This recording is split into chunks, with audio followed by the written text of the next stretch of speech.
Welcome to the Midnight Entrepreneur. I'm your host, Easton Bennett, alongside my fellow co-host, Tyler Sinden. We are both entrepreneurs who are learning, growing, and building our own businesses, and our goal is to share our experience and knowledge to help you grow and become a successful entrepreneur. Strap in.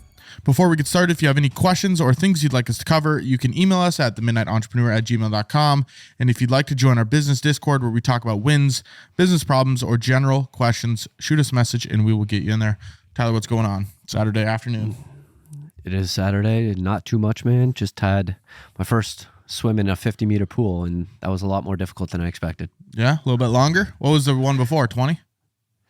There's two different pools. It's like 61 feet, so it's just over 18 meters. It's like 18 point whatever. Yep. And then the one that I have my swimming lessons at is 25 meters, so it's a big difference. Yeah, almost double the length.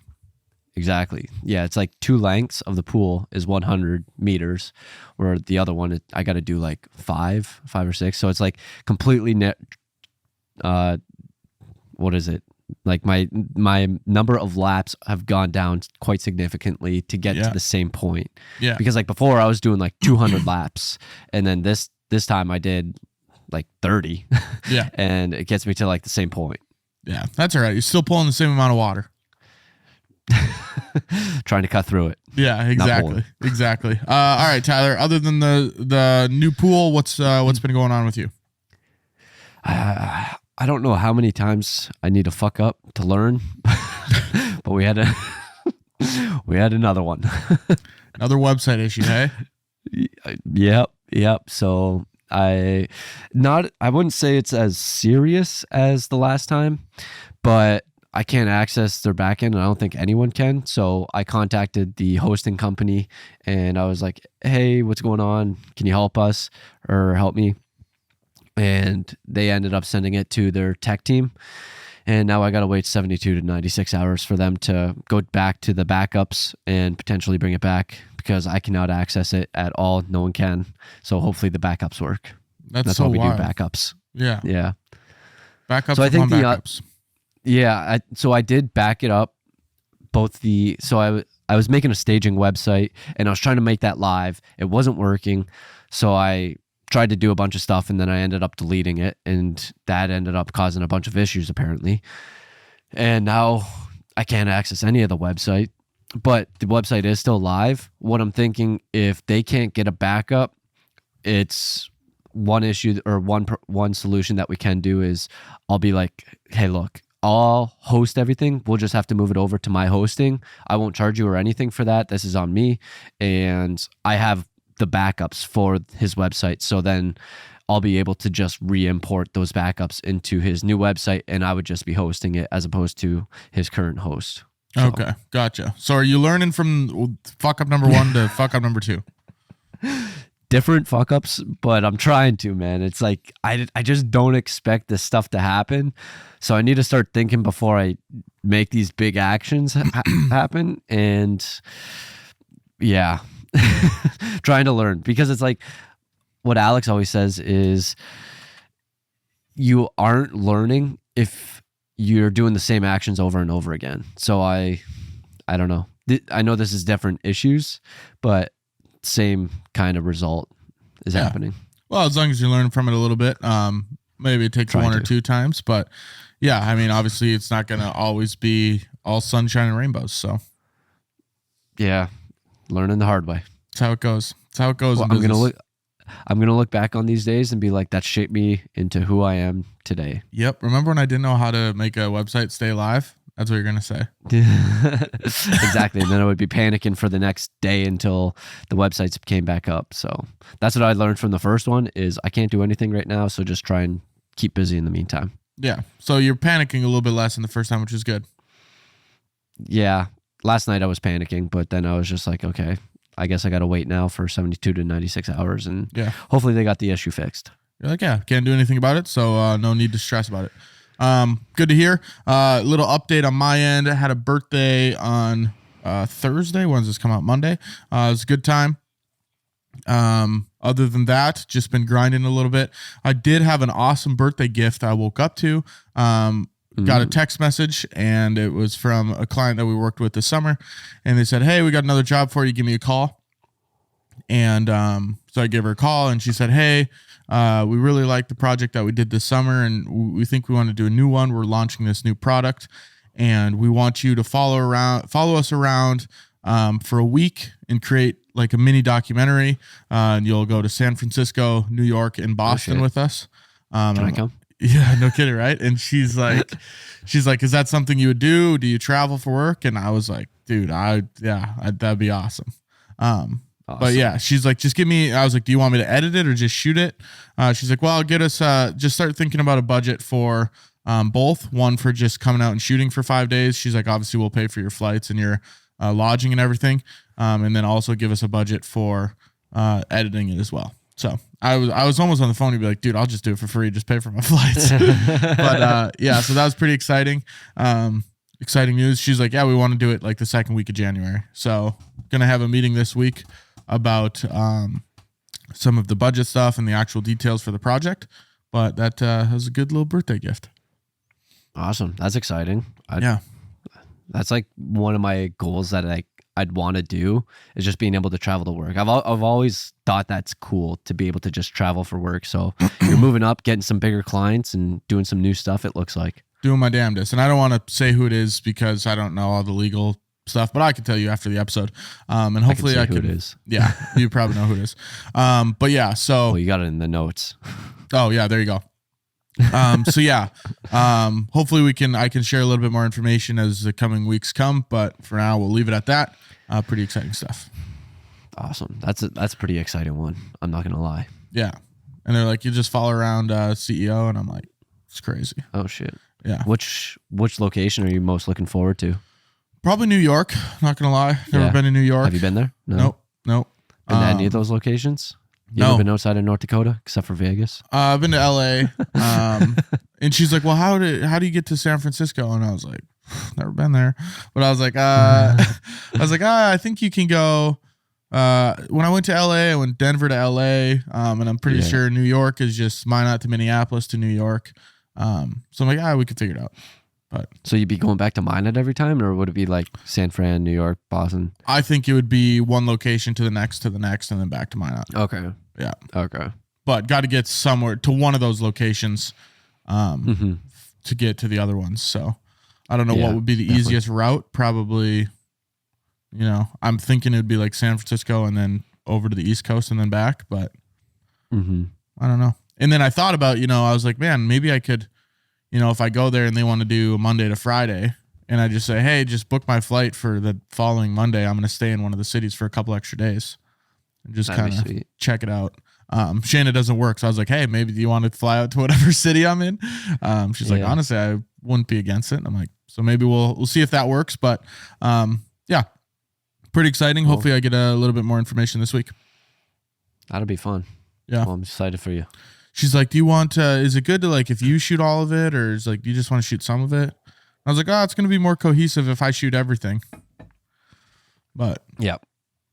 So that's So that's where I was like, "I'll shoot it all. Just bring me along."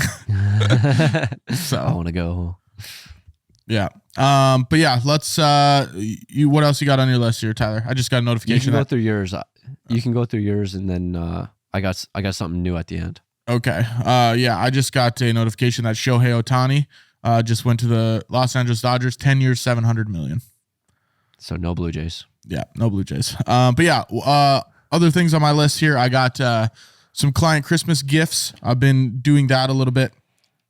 We got the cookies rolling. Those should be done on Monday with the client logos and my logos. I think it was a total of 15 dozen cookies. Cool. So yeah, I think it was like 84. You gonna test them out? Yeah, I got extra Bennett Creative Media ones. So I think I got 84 Bennett Creative Media cookies, and then the rest are client cookies. And then I'm going to pack them up in some boxes, deliver them to some clients.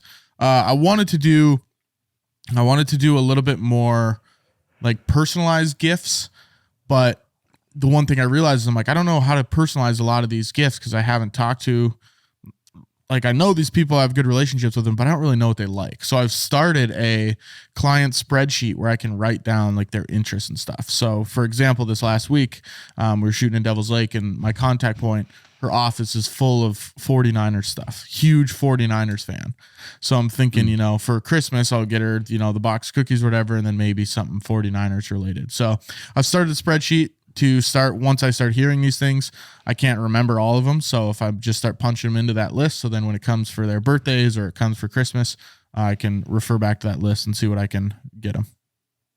That's smart. It made me think, it's completely different, but it made me think of The Office with Michael Scott, where he writes down the client's notes on, what is it? Those little cue card things. Yep. And it's like, he has them like color coordinated, and he's like, green means stop. And then he's like, 2 gay sons, don't talk about it. And then it's like, green means stop. And then red means go. It's like, doesn't make sense at all.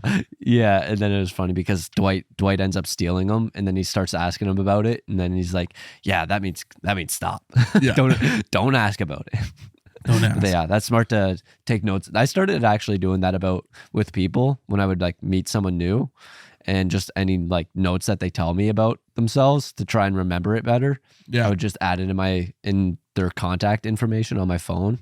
So like if I ever like go back to hang out with them, I can quickly look at it and be like, oh, they got 2 dogs. This is their name. Yeah. This is it. And this is what they like. Yeah. Yeah. Keeps me informed. It's a good idea. Yeah, and it's just good to know more about the people that you're working with. Just build that relationship. Right. So exactly. I think that's also a good way to remember it, because like you're writing it down a second time as opposed to just hearing it once and just forgetting about it, and then it's on to the next one. Whereas like if you're writing it down, you're going to be remembering it a little bit better. 90% of the time, it probably just writing it down will help you remember it enough where you might not even need to go check back in on it. But yeah. Exactly. Start that spreadsheet. Start giving people some gifts. I'm super excited about these cookies too. I'm pumped. Yeah. Did you get them from Elizabeth? Nope. Lexi Miller is her name. She's local. Okay. Yep. So she was also on my podcast. But Elizabeth does more. I don't know if she does cookies, but she does like cakes and the macarons or macaroons. I can't remember how it's pronounced, but she does more of that stuff, where these are just kind of like sugar cookies with the logo on top of them. Gotcha. So yeah, got to support local. Yep, support local. It's awesome. She's like, yeah, I'll individually wrap them in the plastic, and I'll give you a bunch of boxes with some filling paper. And I'm like, do I have to pay for that? And she's like, no, I'll just give it to you. I'm like, okay, cool. Because I was like, just let me know where you ordered your boxes from, and I'll order some. She's like, no, I'll just give you some. You got a big enough order, and she's just like, here you go. Yeah, 15 dozen. Yeah, I think it was like $450 or something like that. So not bad. Not bad. Probably takes her a day or two to make. So pumped about that. We'll give a little bit of an update on that. Tyler, what else you got? Anything else for us? Yeah, so this is somewhat new. I had Jorge reach out to me, and he, from, I think it was last episode, he had just questions about your partnership or whatever we want to call it. And he was just like, what's going on with it? I think maybe there wasn't enough information. I think I have a little bit more information because we've talked about it a little bit more. But is it a partnership that you're doing, or are you buying him out, or how's that working exactly? It's more of a transition. I wouldn't say I'm buying him out. I guess you can maybe look at it like that, but it's not like I'm like, hey, I'm paying you this amount of money for your clients and then you're out of it, right? That's how I view as a buyout. Whereas this is more of, hey, I'm taking these clients and we're pushing them all into your entity, which is Bennett Creative Media. So all the billing and everything will go through my side of things. And then for the first year, it was supposed to be a year transition, but it's going to take us another year. We're looking at the budgets and breaking down like, okay, I'll take X amount, I'll take this amount of the production side, and you can take a little bit off the top of the production. Post-production, I'll take this much, you take this much we need to hire some other people to help us out with the shoot. So we're kind of working in tandem on the budgets. And then after this year, ideally the scenario would be that I have all of these clients and I'm managing all the budgets, all the contracts, all the client communication, everything. And then he is just taking a percentage of the work that he's doing. So if he's doing all the sales, let's say, okay, you get 40% of the project budget. And then the year after that, he's doing the sales, maybe then it gets dropped down to, okay, now you get 25%.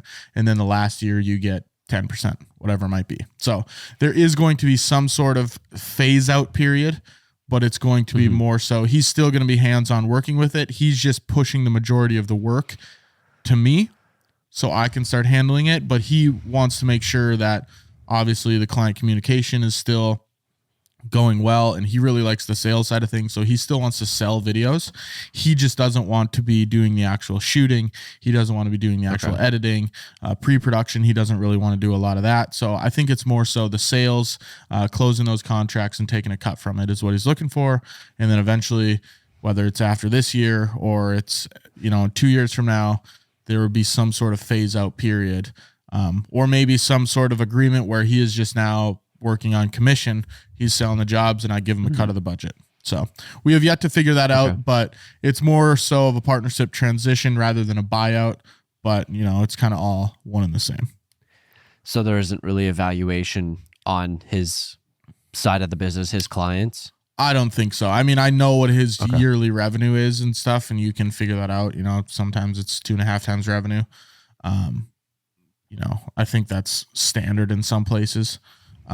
But yeah, I mean, we haven't slapped a number on it. It's like, well, they're worth X amount of dollars.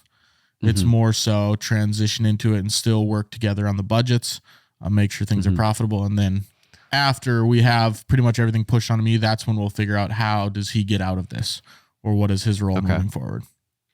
Okay. So there's not really a necessity for a non-compete clause. Yeah, I don't think so. Because I think anytime, if he was to get a new job, he would just say, okay, well, the production arm is Easton. He's going to take care of that. So I don't think it's ever a thing where 5 years down the road, we're not working together. I think we'll probably work together for the next 40 years in some capacity. But I think he really wants to get into the movie side of things, the TV side of things, and shoot that, and then just do some ad sales on the side. Okay. And the last one, if you're not buying, why are you bringing in third parties like lawyers and other stuff like that? Are you? No. So, well, I mean, we're not bringing in lawyers to sit down and actually type anything out as of right now. We're not signing any contracts yet or anything. Okay. But we would, the reason we bring in the third party is just to have that middle person to look at it from an outside perspective. Yeah. To just say, okay, it's probably the best if you do it this way, and they can see from the outside looking in. I think last episode, they have no stake in the game. Yeah. Last episode, I think he mentioned, maybe we need to hire a financial person to take care of all the bookkeeping. And maybe a third party person looks at it and says, well, you don't really need that. Or maybe they say, hey, you need a fractional CFO where they just do, or a controller or something like that. So they can just give us a better look from the outside of here's probably the best way for you guys to do this partnership. Whereas we have ideas, but does it really make sense because we're in the day-to-day every single day? So maybe we're being blinded a little bit. Yeah, but you also have biases towards your own businesses. And exactly. He values his clients and he wants to go a certain way. You want to go a certain way. So it's just finding that middle ground. Exactly. And I think eventually, after a year, if we transition where everything's going to me and we need to bring in a lawyer to say, hey, here's the contract. You get 40% of the budget, whatever it is, or you get 25% of it, whatever the percentage comes out to be, then we actually have something in writing. We can sign off on that, but I think that's a little bit down the road. Cool. That was about all I had. So thank you, Jorge, for writing in. Yeah, appreciate it, Jorge. Some comments. Yeah, it's good that we can elaborate a little bit. Yeah, elaborate. Yeah, and clarify a little bit more because I know a little bit more about what's going on with you and your day to day because we talk more often as opposed to this. So we might leave some details out. So it was good to do that and flush that out a little bit. So thank you, Jorge. Yes, Jorge, appreciate it. Keep sending in those questions and we'll answer. Because it's tough because me and Tyler are talking all the time and we're giving each other more details than we probably share on the podcast. But that's probably just because we forget that we already know these kinds of things. So when we talk about it, we just assume you do too. So it's good to get those clarifying questions. News story this week. Google has announced their release of Gemini, which is their Chat GPT competitor. They released a 6-minute demo video and they're facing a little bit of backlash. demo video is pretty cool. Me and Tyler actually watched it before this episode, before we started filming. It is pretty cool that the AI software can almost have a conversation with you audibly. So whereas ChatGPT is, text and you're reading it, this new Gemini model is actually speaking back to you and reacting based on what you're showing it. So if you're showing it a picture of a duck, it can tell you it's a duck. And then if you color it in, it can tell you it's a blue duck. And it's kind of cool. There was probably the coolest one that I saw was the 2 pieces of yarn, or the 2 balls of yarn, and it said, "Hey," and you didn't even have to type this. Like the guy was, he was talking. Voice. He said, "Hey, tell me. Here's 2 things of yarn. Like, what can I make out of this?" And then it gives you some ideas. And it's like, "Hey, you could make this with blue ears, or you could make an octopus, or whatever it is." And it shows you pictures of what to make. So it does look pretty cool. But the backlash that Google is getting is that it was a little bit fabricated. The demo is not 100% accurate and true. It's more so Google put a disclaimer in the description of the YouTube video that said, we've cut out some latency, so it's not actually this responsive. And it is just showing you what is possible with these things. So I'm not sure if it actually gives you... Correct. I'm not sure if it actually gives you real-time feedback like having a conversation. So people were a little bit hesitant and they got some backlash for putting out a half-false demo video. Yeah, it still looked extremely cool, but my first question when you said this was what happened to Bard? Because I know they ended up coming up with basically the same thing as what ChatGPT is for Google. And I was like, what's going on with that? It appears that it is still there and available. And whenever I try it, it's not available in Canada, which sucks. But I heard Bard's not as good as ChatGPT anyways. But what I think is cool with this is that it's completely different. So it's like a more advanced version of, say, I haven't used ChatGPT 4. I don't know if you have, but it's like a more advanced version of it because you can use your video camera and then it basically picks it up, the information that you put in front of it. Or I think one thing that you could do with it, it kind of takes away the human element of learning and getting better. But say you got math problems or physics problems, you can start putting it on there. And then what it's able to do is read the equation or read the problem and say, okay, this is the answer. And then it can probably come up with how it came to that solution. And then it's able to teach you. So I don't know if we talked about this, but maybe we did. I think it was one of Elon's when he was talking about AI.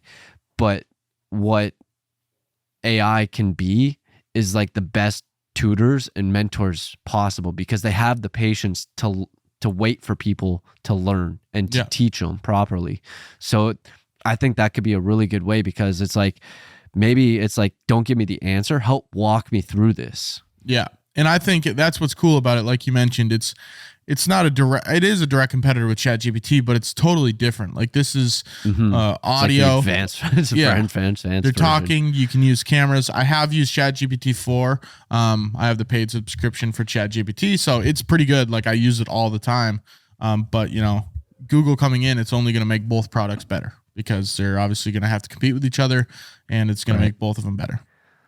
I think it's pretty crazy how much Google's lagged behind. I don't know if they just didn't expect this to happen where someone was going to release this type of product and they could have been doing it, or maybe they just slept and they didn't think about releasing something like this because it is somewhat of a direct competitor with Google search because a lot of the stuff is you can go to ChatGPT and say, hey, how much is an iPhone 14? And then it'll be able to do that where it's like the same thing that you could do on Google, but Google's bringing you to maybe the website. And it's like, can you really do that on ChatGPT? It's like, bring me to Apple.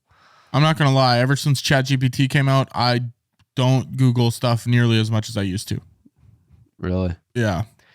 Like if there's a question like that, I go to ChatGPT to search for it. It's just easier for me because you open a new tab and then that's Google right there. Yeah. So it's like, I mean, I still Google a lot for like quick answers like that. Like how much is an iPhone? I'm going to type that into Google because I know it's going to pop up at the very top. But if I need to like an intricate question where I know I'm going to have to click on a link and read something, I'm just doing it on ChatGPT. That's fair. Maybe I just haven't gotten in the habit of that. Yeah. Start using it, man. Game changer. We'll see. Maybe I'll use Gemini when it comes out. Yeah, I'll try it for sure. December 13th is the launch date. It looks pretty cool. So if you guys haven't seen the demo video, go check it out. Just know that it is edited a little bit, obviously for the demo reel, and people we're giving them some backlash for that. But if it does come to the point where it actually is that responsive and the demo video is accurate, I think it's going to be pretty cool. Definitely, it looks really cool. I was pretty amazed at it when I was watching. Yeah, he just kept saying, "Wow, wow." It's like Owen Wilson. All right, so let's get into this week's topic. We're going to be talking about quitting, deciding when you should quit, the whole philosophy of quitting. I know this can be not a touchy subject, but one of those subjects where, you don't want to quit because you might feel embarrassed or you might feel like it's not the right thing to do, but quitting isn't necessarily always a bad thing. So, Tyler, you've had your fair share of quits. What are your thoughts on say it like on that? Quitting? Yeah, you just got it on the list here. I'm just leading you in. Yeah, I came up with the idea because I did just recently stop doing my day one videos, and that was one thing that I said I was going to be quitting, and the original plan was to quit come 2024. But what ended up happening, Instagram took away the not share to the feed option. So then if I wanted to post a reel, I had to post it to the feed. So I was like, okay, well, I guess I'm going to be stopping sooner than I expected, which I was fine with, just because I already had made up in my mind that I'm going to be planning on stopping this. And the reason for stopping it, I just didn't really see the ROI with it. And it was taking up quite a bit of time. It was something I always had to constantly think about. It's like, okay, I got to make sure I document my day. I got to get a video of this. I got to get a video of that. I got to get a video of this. And then I got to edit it in the morning. And just, even though it was like bits and pieces of my day, is like maybe a minute here, a minute there, I'm still constantly thinking about it, and it still adds up over time. So it's not freeing up a lot of my time, maybe like 30 to 45 minutes a day, which is a decent amount. And then that adds up over time. So that was one thing that I just recently quit that made me think of doing this idea. And I know when I first started doing this, I'm like, I'm going to do it forever. But I think I just got to the point where I didn't see the potential ROI on it. But maybe if I did stick with it in 20 years, yeah, I'd be like, damn. Well, and that's the thing. It's you have to look at it, and what you got on your notes here, Tyler, is that there are certain circumstances where quitting does make sense. And if you look at it, like you mentioned, the ROI, what are you really getting out of it? Yes, the consistency is awesome, that you're doing it every single day, and that you're staying true to something like that. Like that's awesome. But is it worth, you did it every single day for 45 minutes times, I don't know, you did it for like 8 months, didn't you? I started in end of April. Yeah. So let's say, even if it was 5 months, June, 150 times 45. I don't know what that math is. But that's a lot of minutes. It's a lot of minutes you're getting back. And that's if it was for 5 months. So yeah, you have to look at it. Is it really worth the time that I'm putting into it? And is it getting you to where you want to be? Because I think it always comes down to, what's your end goal? What do you want to get to with this content? If you look at the day ones compared to, let's say, your YouTube videos, with the YouTube videos, I think you can see the light at the end of the tunnel. You want to get monetized and you want to start getting brand deals and getting a following, right? With the day ones, it's a little bit more of a blurry path. Where are you going with it? Are you just trying to get Instagram followers? Are you trying to sell, what are you trying to sell? It's a little bit harder to see compared to something, say, YouTube. So you do have to look at it from an ROI standpoint. Does it make sense to keep doing this, or does it make sense to buy some of my time back? I know we keep talking about this, but it is on the topic of it. The original reason for me starting it is because I went to the Arte event and I was like fired up after that. And I was like, I want to conquer the world, basically. And then we had the Arte Q&A session, and I asked them the question, and it actually got picked, and Andy answered it. And basically what he said is, and the question was, we're coming back from this Arte event. We're all fired up. We have so much motivation. How do we keep that going so we're constantly like motivated and whatever? And basically what he said was, you don't want that to happen. There's going to be ups, there's going to be downs, and that's all part of the journey. And that's basically why I wanted to start it was to keep me going and keep me motivated to show the mundane, and like it was more so for my own benefit, not for my social following or try and building my social following. Is more so for myself to just try and stick with it, to keep me motivated to continually doing the stuff that I don't feel like doing. And that's one thing that I have noticed since I stopped doing it. I might be more willing to slack off and not do anything because I'm not quote unquote recording myself or filming myself do something. So it's like, okay, I don't feel as guilty because it's like, if I am recording myself, it's like, I want to make sure I'm actually doing something. Whereas like now it's like, okay, I'm not recording myself. So I'm fine with laying on the couch and doing nothing for 30, 60 minutes. Yeah. No. Yeah. And that makes sense because, it's not bad if you're doing something for your own personal gain. Like it doesn't always have to be some external source like followers or money or whatever it is. But at the end of the day, Tyler, you decided that, my time is better spent elsewhere, that's okay. Because one of the big things I think about quitting, some people have this misconception that, oh, you quit, like you're a failure. It doesn't always have to be quitting. You can always come back to it. Maybe, 6 months down the road, Tyler, you're like, I want to start doing those day ones again. Maybe I'll make this one little change to put me in this trajectory. Quitting doesn't always have to mean you're done forever. You can always put it on pause and you can always pick it up at some point in the future. Yeah, it's true.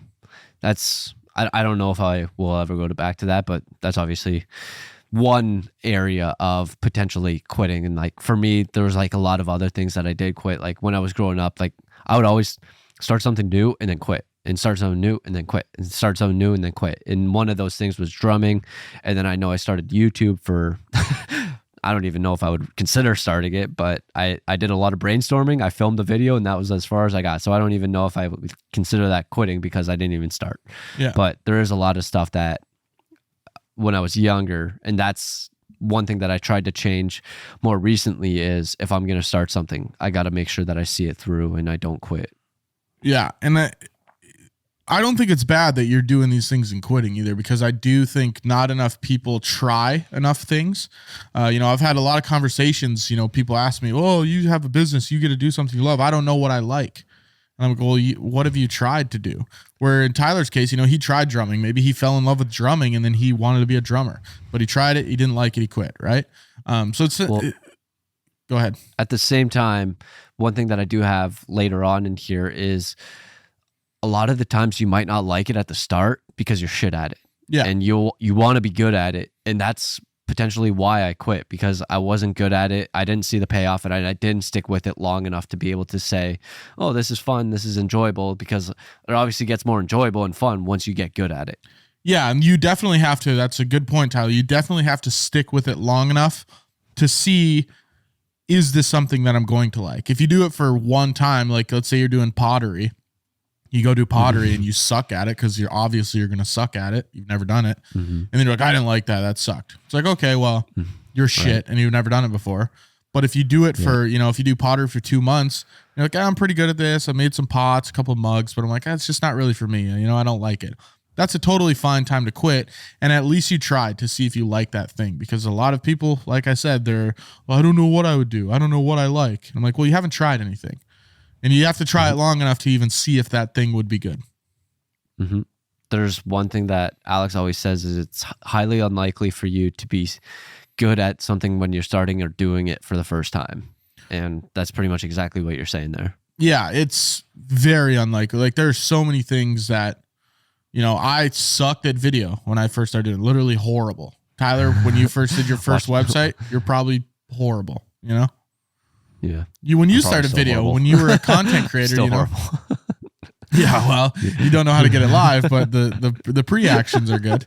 But yeah, it's like when you start things, you're going to be shit at it. And people should know that. Like, I don't know. I think sometimes people go into things thinking, oh, I'm going to be really good at this. And it's different. Maybe it's like ping pong. Maybe you're a tennis player and you're like, I'll play ping pong and I'll be sick at it. Probably, right? They're similar. But if you're trying something new, like right now, if I was like, oh, I want to go into interior design, I don't know. I put shit in my own house, but am I going to be good at it? Probably not. So yeah, it's, you have to have that mindset of if you're going to try something new, it's probably going to be, a little bit difficult, and that's okay. Yeah, that was one thing that for me in sports, I was fairly athletic and I was fairly natural at pretty much everything to be able to be good enough to get by. So I was decent at everything, but it's like if I would have dedicated all my time to just say one of them, I think I would have been a lot better, but I was just like decent at everything and I just could get by more so like athletically, which was a little bit different because like badminton, I was half decent at and I never really played. Ping pong, I was half decent at and I never really played. Basketball, maybe basketball is a little bit different, but a lot of the sports growing up, I was pretty decent at my first time just because like I was athletic, which was nice. Yeah. But there are a lot of certain circumstances, like there's a huge learning curve. Like when I first picked up the camera, when I first picked up a drone, it's like I'm still learning at the same time, but it's like compared to the first time, it's like huge improvements. Yeah, and you have to be excited about the learning aspect of things, not about I'm going to be really good at this. That's not what you have to be excited about. You have to be excited about, I get to learn this new thing. If you pick up a drone, you're like, I'm going to be a drone pilot. You have to be excited to learn, like, I didn't know I could do that movement where I could orbit around the building while also moving the camera the other way. You have to be excited about learning those things rather than getting upset that you're not good at it, because being bad at something in the beginning, it's not a good reason to quit. I think another good example would be a more in-depth example would be FPV drones. Because when you first pick up a FPV drone, they say you got to go through simulators first because it's so hard. Yeah. And then it's obviously like you're going to be crashing a lot. So it's like, especially with that, like our drones are a lot easier to fly, but it's actually like getting those good quality shots. That's when that practice comes in a little bit more handy. Yeah. And that's where, the FPV drones, man, people do hours and hours in the simulator because they fly. If you go fly it the first time with a real drone, that shit's hitting a mountain so quick. I kind of want to get into it. I always see these videos. I'm like, damn, that's so cool. But it's like I sit in the basement all day. It's like I'm never going to actually use it. Yeah. And that's where I wish I just knew someone that had FPV so I could just hire them to do it to get me the cool shots. But because that's one thing I look at it, man. I always try to do things if I'm going to start something new. I want to do it until I'm at least decent at it. And if I do it for a while and I still suck and there's no momentum, and I don't like it, then it's okay. I have no problems with quitting. But where the issue comes in is when people do something for a short amount of time, they quit because they're not good, and then they move on to the next thing. And then they go to the next thing and the same thing over and over. They quit because they're not good. They go to the next thing. It's like, you're never going to find what you like because you're not giving anything a real shot. Do you have any examples of you quitting stuff? Not a ton. I mean, I used to have a clothing business that I quit, and the reason I did that, I did it for a while, and there were just things that I started to realize I didn't like to do, right? Like I didn't really like selling retail products. That was one thing when I started. I was like, this is going to be awesome. I can't wait to design the shirts and come up with cool shirt designs and sell the shirts. And then I realized I only kind of really like designing the shirts. I don't really like the whole sales aspect of things. So that was a learning curve that I decided to quit doing that. Other than that, quitting stuff, I'm trying to think, and I was trying to think before the episode too. Weddings, that's maybe a good example. When I was shooting weddings, I was like, I'll shoot weddings. You can make so much money, right? If you get to a point where you're good at them, you can charge $5,000 for a wedding, right? And then I filmed 2, 3, 4 of them, and I just really didn't like it. I was starting to see the signs that I'm like, it's too stressful. I don't want to be this stressed out. It's not fun for me. Like, I don't really like these shots. It's not that I wasn't good at it. It's just, it wasn't fun. So that's another thing that I quit. And, the word quit always sounds like, you quit, you're a failure. No, I quit because it was not good. Like, I didn't want to do it. So I don't know if there's some kind of misconception about the word quit. I've always thought that even before we came up with this idea. What do you mean by misconception? Like people think quitting is bad. I don't think it's always bad. I think it could be a good thing, Like when you're smoking, quit smoking.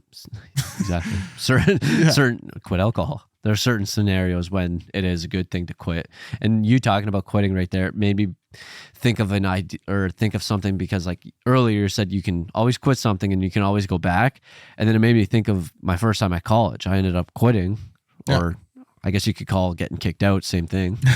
Tomato, tomato. And then tomato. And then I ended up going back to college again because I felt like that was a route that I wanted to go down. So that just made me think of that.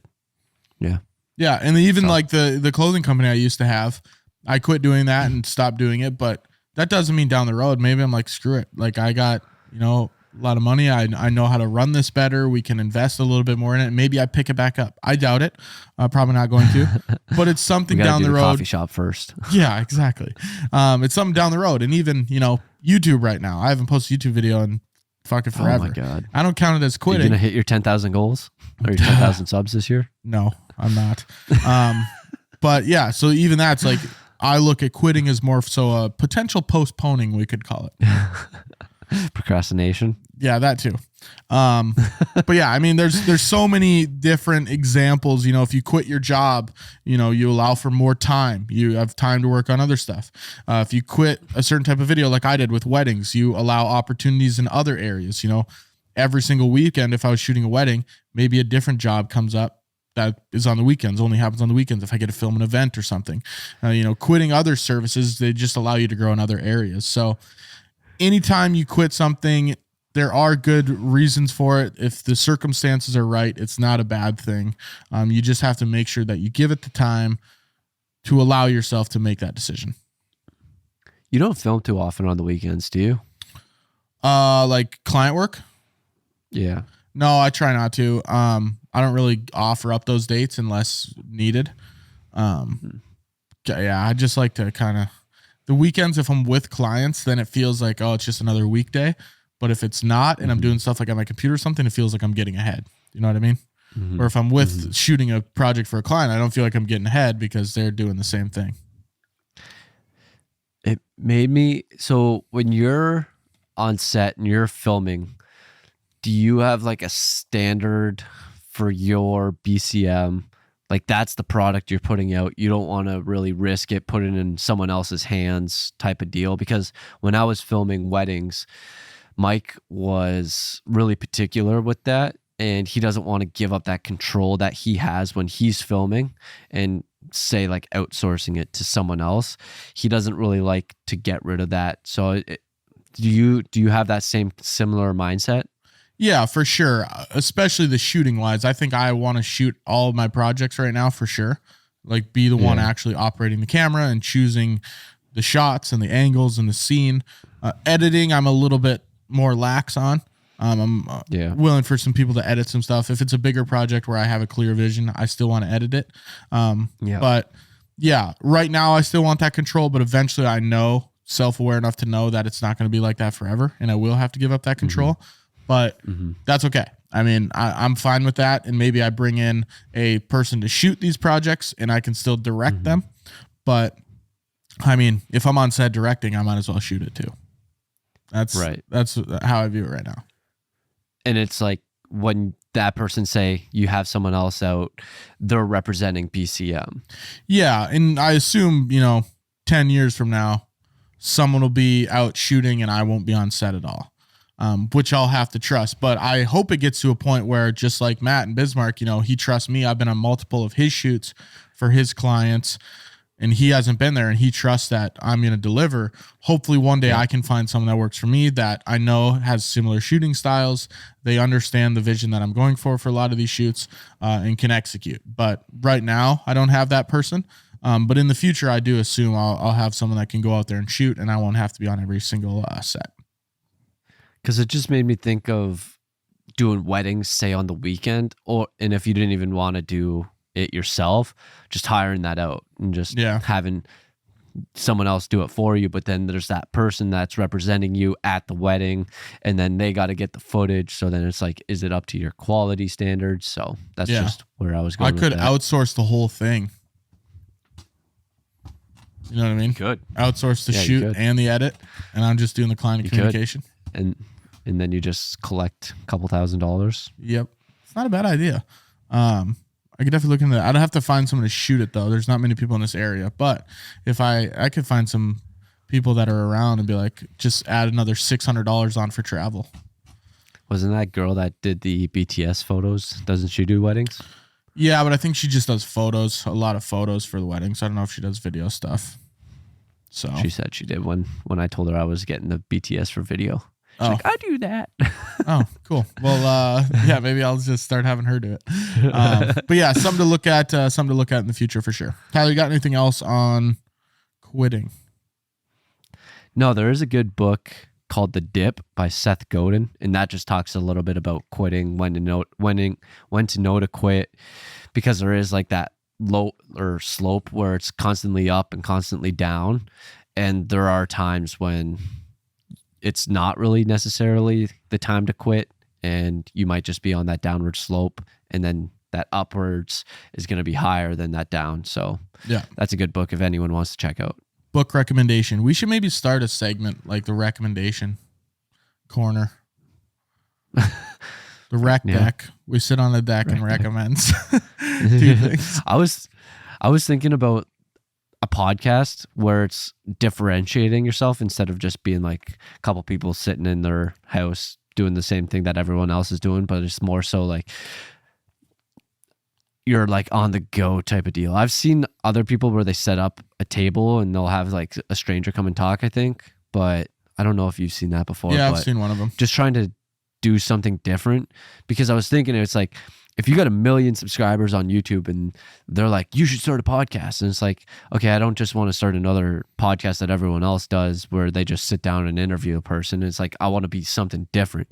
And it's like, okay, how could you be different? It's like, maybe you travel to these exotic locations, or maybe I know Jerry Seinfeld did his little thing, not really a podcast, but it's like comedians in cars or whatever. Yeah. And then it's just like they talk in the car. So it's just something different where it's not the same old, where you're trying to do something new and different. So maybe it's like, maybe our coffee thing, we set up at coffee shops, and then maybe that's our podcast take. And then we get oh man, I'm coming up with these ideas. So so it's like a YouTube build off of our podcast. And it's like, so we go to these coffee shops, we test it out, and we say, hey, is it cool if we set up shop here? We're going to do a 1 hour podcast. We got to make sure they don't do any blending or anything like that. But we go there and then we rate the coffee shop. We rate the coffee, and then we sit down in front of each other, and then we have the coffees, test it out, Americano. And then maybe at the end of the episode, we'll say this Americano was pretty solid. Yeah. I like I'm starting to think the idea of podcasts, they're more so just turning into shows, right? It's a show that is put on podcast platforms, because I just saw, oh gosh, dropped my notes here. I just saw Daniel Tosh came out with a new show, and it's pretty much it's a podcast. He just sits at a table and interviews somebody, but it's called The Tosh Show. And, it can be him just talking this person, and it's a show, but really that's just a podcast. We're on the reverse side of things. If we were to do something where we popped up into a coffee shop, talk to each other about whatever, maybe you talk about the city that you're in, you talk about the cool things there are, you talk about the coffee shop, you could have that as a show on YouTube, but then just post it as a podcast episode. So they're starting to almost blend together. So is this not exactly what late night talk shows are? They're just video podcasts? Pretty much, yeah. That's what it's become. Where they do short segments with guests. Yep, everyone has. I guess there are some different segments where they do some quote unquote fun stuff. Yeah, I always thought, if you could do some podcasts like on the go, I don't know, interesting brainstorm session you can have there. How can you differentiate your podcast instead of just sit down and talk to somebody? Yeah, you can do a podcast like while you're doing something like cooking. Talk to the camera while you're cooking. Sounds like a video. Cooking and well, that's what it is. Any podcast you film, all of a sudden it's a video. It's crazy. Technically, this is a show right here. Or what I could do for me is it's like a run and go podcast where I'll go on runs with people. I've seen people do it on TikTok where they kind of interview someone. It's like, how far are you running today? It's like, I'm running 5 miles. It's like, okay, if you do 8 miles, I'll buy you a brand new pair of shoes. Yeah. So doing something like that where it's like mic a couple people up, and it's like, okay, we're gonna go on an hour run today. It's gonna be nice and easy, and then we're just gonna go through and have a conversation, and that's the podcast. There is one podcast. Is a comedian. I can't remember what his name is, but he goes on hikes. He just goes on walks with other comedians, and they just have a conversation. Yeah, something like that. And they have a conversation while they're hiking and walking, and then that's a podcast. I'm like, yeah, Mm, so many opportunities. interesting. See, people are doing something different instead of doing the same old that everyone else is doing. That means everyone's going to be doing something different, so we can go back to the same old, and it will be different. There we go. Now we're on to Everyone will something. quit, and then we'll be the only ones that stuck around. Yeah. All right, let's talk about this week's business idea. Business Wrapped. So this idea came about because I don't know if you have Spotify, but Spotify always sends you their old Spotify Wrapped of here's your top artists, here's your top songs you listen to, here's how many hours you listen to. Whereas there should be some sort of service, and I haven't really fleshed out the details entirely, but at the end of the year in December, I get a notification from this company of my business Wrapped. Here's how many clients you worked with. Here's the revenue you brought in. Here is, your top 3 clients. Here's how many hours you spent on sales. Here's how many this, that, the other thing. It would be cool if you could do some sort of Spotify Wrapped, but for businesses. So it'd be like a CRM Wrapped. Yeah, I like that. And then you'd have to put everything into the CRM because I know a lot of my clients don't use their CRM and it's kind of annoying. Yeah, They it's use, hard to. Pen and paper. Yeah, it's like, buddy, come on now. Spreadsheets here, different spreadsheet here. Yeah, I still am looking for the holy grail CRM software where it's everything that I want. I should just build out my own. Do it. That's how a lot of these big businesses work. They solve the problem that they had. Yeah, that's what you got to do. But Just I don't know. coding. Yeah, I don't know how to code. I wonder if you could just do like a back end website type deal, maybe. So a couple CRMs that I know of, I don't know.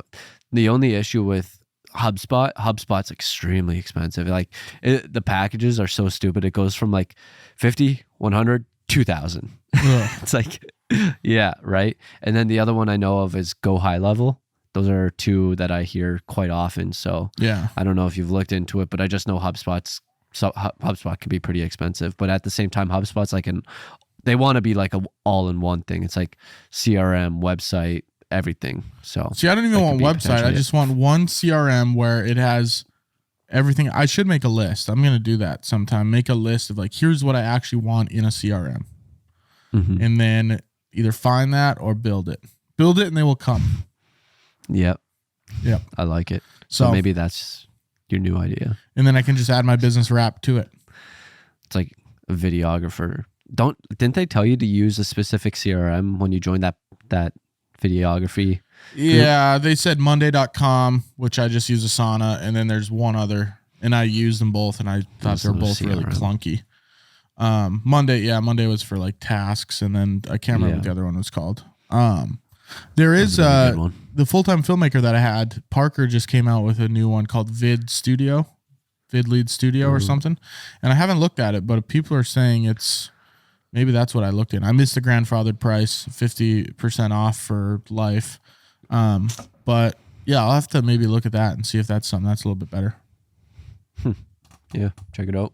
And it's so hard because everyone does their processes so differently, Yeah. Whereas it might be perfect for me, but you might hate it. So who knows? Exactly. All right. Anything else you got for us, Tyler? No, I do not. Perfect. That is episode 66 of The Midnight Entrepreneur. If you have any questions you'd like us to cover or answer, email us at themidnightentrepreneur@gmail.com. If you found value in this content or found this entertaining, share this with a friend or post it on your story. If you really enjoyed the show, we'd love a rating and a review wherever you're listening. Thank you, Jorge, for the questions. Talk to you guys next week for another episode of The Midnight Entrepreneur. I got 2. I just found 2 really good ones. Boom. Once you learn to quit, it becomes a habit. Vince Lombardi. You cannot fail unless you quit. Abraham Lincoln.